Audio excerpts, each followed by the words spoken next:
Good evening. My name is Doug Anderson. I'm here to do a public service announcement with you today. Today I'm going to talk about dexmedetomidine, or known by its brand name as Precedex.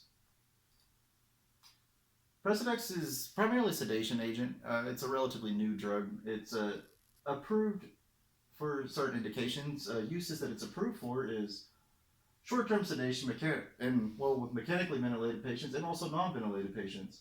Mechanically ventilated patients, it's recommended that drugs used for less than 24 hours. Oftentimes it gets used more than this, the primary concern being like a reflex tachycardia from when you stop using it. And non-ventilated patients can use it also for anxiety reasons and other reasons as well, but it's a lower dose than if you're mechanically ventilated. Also, procedural sedation.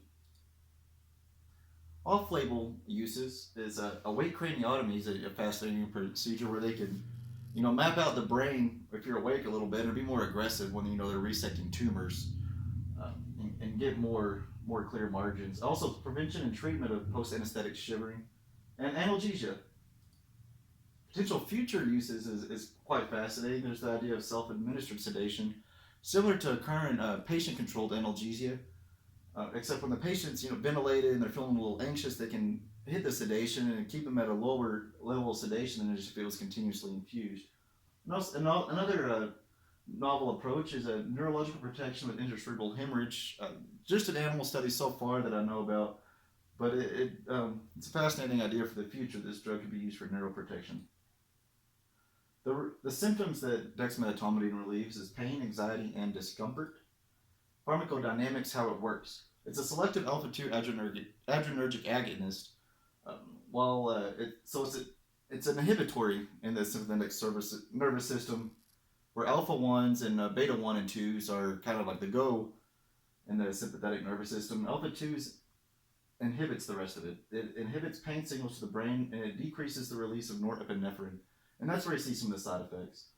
How it moves. It's intravenously administered. It's widely distributed to tissues. 94% of it is protein bound. It's metabolized by the liver and it's excreted in urine.